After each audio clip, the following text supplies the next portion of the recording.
Okay, so the purpose of today's post in attendance is to two reasons. One, to get attendance. Second, to make sure everybody's aware of how to upload something from your computer or whatever it may be to Google Classroom. Here's a short tutorial. It's going to take only a couple minutes. I'm going to take a picture, camera.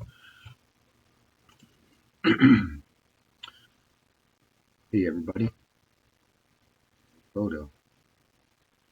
All right, so there's my picture. Look at it.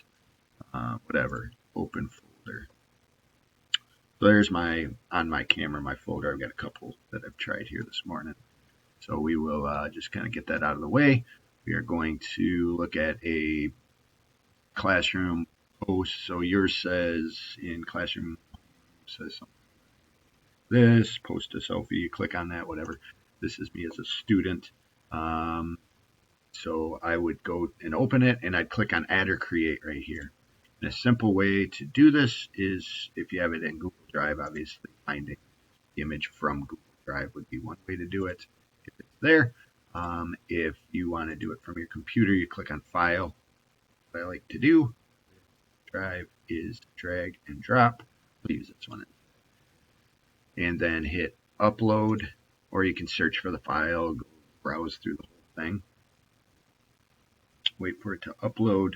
Takes a moment, and turn. Pretty simple. There you go.